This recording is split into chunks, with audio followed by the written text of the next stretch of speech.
अस्सलाम वालेकुम, hello and welcome. तो अब हम क्या है कि सिंथेसिस ऑफ एस्ट्रोजन और प्रोजेस्टेरॉन हम करेंगे कि जो कि फ़ीमेल हार्मोन है। ठीक है, एस्ट्रोजन प्रोजेस्टेरॉन क्या है कि मेनली प्रेगनेंसी में हेल्प करता है, यानी यूट्रस को प्रिपेयर करता है, और एस्ट्रोजन के बाकी फ़ीमेल के सेकेंडरी सेक्सुअल कैरेक्टरिस्टिक्स पर बहुत ज़्यादा इफेक्ट हैं, यानी ये प्रोलिफरेटिव फेज़ में हेल्प करता है। इसके अलावा ब्रेस्ट डेवलपमेंट में हेल्प करेगा, प्रोजेस्टेरॉन ब्रेस्ट डेवलपमेंट में हेल्प करेगा।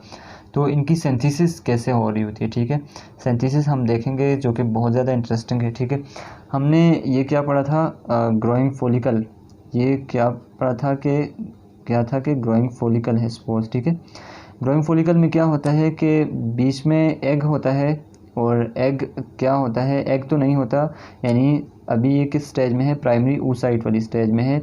और प्राइमरी oocyte क्या है कि मियोसिस 1 पे स्टॉप्ड है। मियोसिस 1 का कौन सा फेज़, यानी प्रोफेज़ 1, इस फेज़ पे स्टॉप्ड है प्राइमरी oocyte। ठीक है, और ये क्या है, ये इसका स्टेटस क्या है, ये 2n है। ठीक है, इसके ऊपर जो ये ग्रीन सेल्स आपको नज़र आ रहे हैं, ग्रीन सेल्स को हम क्या कहते हैं, ग्रेन्युलोसा सेल्स। ठीक है, ग्रेन्युलोसा सेल, और उसके ऊपर ये जो 2 लेयर्स होती हैं, ये 2 लेयर्स किसकी होती हैं, थीका सेल्स की।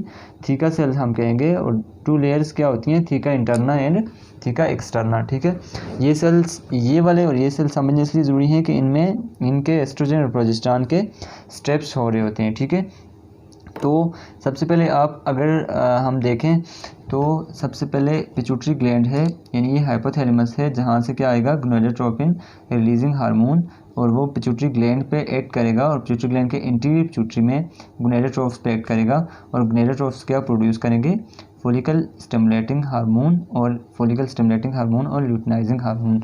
और फॉलिकल स्टिमुलेटिंग हार्मोन और ल्यूटिनाइजिंग हार्मोन आएंगे, इन सेल्स पर एक्ट करेंगे, और यहाँ से एस्ट्रोजन और प्रोजेस्टेरॉन की प्रोडक्शन करवाएंगे। ठीक है, तो प्रोजेस्टेरॉन की प्रोडक्शन के स्टेप्स तो यही होंगे कि मतलब कोलेस्ट्रॉल होगा, ये तो हमने मतलब दूसरे जो टेस्टोस्टेरोन थे उनकी सिंथेसिस में भी पढ़ा था। कोलेस्ट्रॉल होता है, और कोलेस्ट्रॉल किस में कन्वर्ट होता है, प्रेग्निनोलोन, और प्रेग्निनोलोन किस में कन्वर्ट होता है, प्रोजेस्टेरॉन। मतलब ये सिंपल है कि किस में होगा, ये इस सेल में भी हो रहा होता है, यानी ये अगर हम यहाँ से सेल उठा के दें तो अच्छा, प्रोजेस्टेरॉन की सिक्रीशन सिंपल है, हम यहाँ एस्ट्रोजन की सिक्रीशन के स्टेप्स करेंगे, उसमें प्रोजेस्टेरॉन भी आ जाएगा। ठीक है, सपोज कर लेते हैं कि ये हमारे पास सेल्स हैं, ये क्या है, ये वाला यानी कि ये थे ग्रेन्युलोसा सेल्स, और यहाँ हमने ग्रेन्युलोसा सेल ले लिया है। ठीक है, ग्रेन्युलोसा सेल, और ये वाला थीका सेल हमने ये ले लिया। ठीक है, सबसे पहले ये समझना है कि जो मेंस्ट्रुअल साइकिल होते हैं उसके जो फर्स्ट जो 10 डेज़ होते हैं, 10 डेज़ में यानी सिर्फ इस पर ये क्या है, ये LH के रिसेप्टर हैं। ठीक है, ये वाले जो आपको रेड नज़र आ रहे हैं LH के रिसेप्टर हैं, और ये वाले जो हैं LDL के रिसेप्टर हैं। अब हम ये देखेंगे कि LDL के रिसेप्टर यहाँ क्यों लगे हुए हैं। ठीक है, तो यहाँ पर ये चीज़ एक ज़हन में रखनी है कि जो फर्स्ट 10 डेज़ होते हैं उसमें LH के रिसेप्टर्स यानी कि सिर्फ थीका सेल्स पे होंगे, लेकिन आफ्टर जो 10 to 14 डेज़ होते हैं, यानी ओवुलेशन से पहले उसमें यहाँ भी LH के रिसेप्टर्स यहाँ भी आ जाते हैं। ठीक है, यहाँ जो ग्रेन्युलोसा सेल है उस पर भी LH के रिसेप्टर आ जाते हैं। ठीक है, तो और ये बात याद रखनी है कि जो FSH के रिसेप्टर्स होते हैं वो सिर्फ ग्रेन्युलोसा सेल्स पे होते हैं। ठीक है, FSH। अब हम अगर एस्ट्रोजन प्रोडक्शन के वो करें तो एस्ट्रोजन प्रोडक्शन की स्टेप्स देखें तो सबसे पहले LDL है, तो LDL के रिसेप्टर क्या करेंगे, LDL अंदर करेंगे, और LDL अंदर क्या छोड़ेंगे, कोलेस्ट्रॉल छोड़ेंगे। ठीक है, कोलेस्ट्रॉल को अब प्रेग्निनोलोन में कन्वर्ट होना है, तो जिस एंजाइम की ज़रूरत है वो कैसे आएगा, तो एक्चुअली उसको LH स्टिमुलेट करता है। ठीक है, यानी जो हमारे पास थीका सेल है उसमें एंड्रोजन बनना है, और एंड्रोजन बनने के लिए हम सब कुछ कर रहे हैं। ठीक है, तो एंड्रोजन आगे जाके इस सेल में, ग्रेन्युलोसा सेल में, एंड्रोजन किस में कन्वर्ट होगा, एस्ट्रोजन में कन्वर्ट होगा। एंड्रोजन क्या है, एंड्रोजन एंड्रोस्टीन डायोन या टेस्टोस्टेरोन, ये मेल हार्मोन्स हैं। ठीक है, तो LH सबसे पहले क्या करेगा, यहाँ LH यानी थीका सेल्स पे LH क्या करेगा, मैसेंजर यानी सेकंड मैसेंजर सिस्टम एक्टिवेट करेगा, एडेनाइल साइक्लेज को एक्टिवेट करेगा, और एडेनाइल साइक्लेज एट द एंड क्या करेगा कि ATP जो यहाँ पड़े हैं उसको किस में कन्वर्ट करेगा, CAMP में। CAMP इसके जो एंजाइम है, यानी कोलेस्ट्रॉल को जो एंजाइम प्रेग्निनोलोन में कन्वर्ट करेगा उसको एक्टिवेट करेगा, और इस स्टेप को रेगुलेट करेगा। ठीक है, प्रेग्निनोलोन आगे प्रोजेस्टेरॉन में कन्वर्ट करेगा, और प्रोजेस्टेरॉन क्या है, ये हम सपोज फर्स्ट 10 डेज़ वाला करते हैं, ये वाला करेंगे। ठीक है, क्योंकि आफ्टर जो 10 डेज़ से 14 डेज़ वाला जो काम है वो यहाँ भी ये वाले स्टेप्स कुछ स्टेप्स होते हैं, लेकिन वो बाद में होते हैं, ठीक है। तो प्रेग्निनोलोन किस में कन्वर्ट हुआ, प्रोजेस्टेरॉन, और प्रोजेस्टेरॉन एंड्रोजन में कन्वर्ट हुआ, ठीक है। यानी थीका सेल में एंड्रोजन तक स्टेप्स हुए, ठीक है।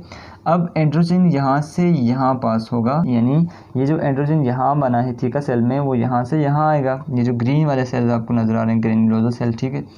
तो इनमें आया एंड्रोजन आया। अब इनमें एक एंजाइम होता है जिसको हम कहते होते हैं एरोमाटेज होता है, जो कि यहाँ एंड्रोजन को किस में कन्वर्ट करेगा, बीटा ईस्ट्राडायोल में कन्वर्ट करेगा, ठीक है, बीटा ईस्ट्राडायोल।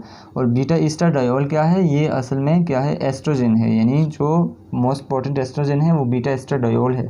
तो इस तरह हमारे पास, इससे ऊपर ऊपर आप इग्नोर कर दें फ़िलहाल, तो ये वाले स्टेप्स यानी किसके हैं, ये किसके हैं, एस्ट्रोजन प्रोडक्शन के हैं।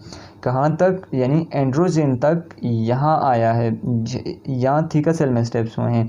जब एंड्रोजन बनेगा तो एंड्रोजन नीचे आएगा, ठीक है, नीचे, यानी अब इन सेल पे फॉलिकल स्टिमुलेटिंग हार्मोन इन सेल पे एक्ट करता है, ग्रेन्युलोजा सेल पे। तो ग्रेन्युलोजा सेल ये मैंने किया हुआ है, यहाँ फॉलिकल स्टिमुलेटिंग हार्मोन है। अच्छा, यहाँ जो मैंने कहा है एरोमाटेज एंजाइम, तो उस एरोमाटेज एंजाइम को actually follicle stimulating hormone activate करता है। किस तरह करता है, इसी तरह हमारे पास सेकंड मैसेंजर सिस्टम चलाएगा, और second messenger system at the end क्या करेगा, यहाँ मैं बाय कर रहा हूँ, CAMP बनाएगा। और CAMP दरअसल एरोमाटेज को फॉस्फोराइलेट करता है और एक्टिवेट करता है, ठीक है।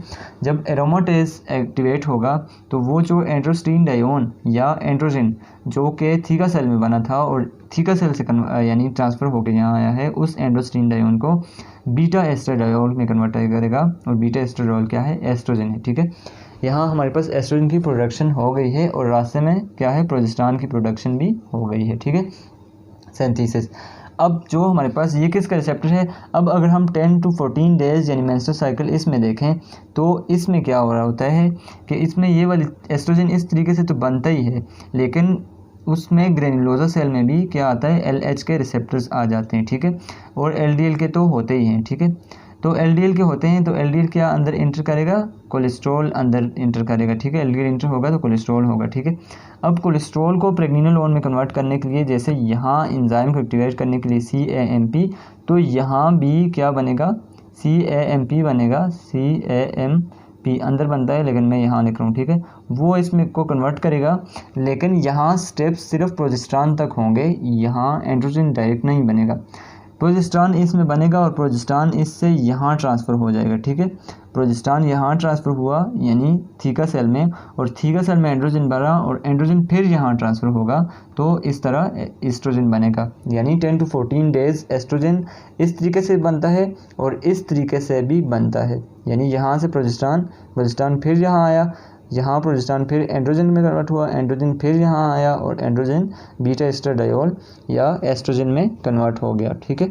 तो ये इसकी सिंथेसिस थी, काफ़ी इंटरेस्टिंग स्टेप्स हैं। Hope you guys enjoyed, thank you so much.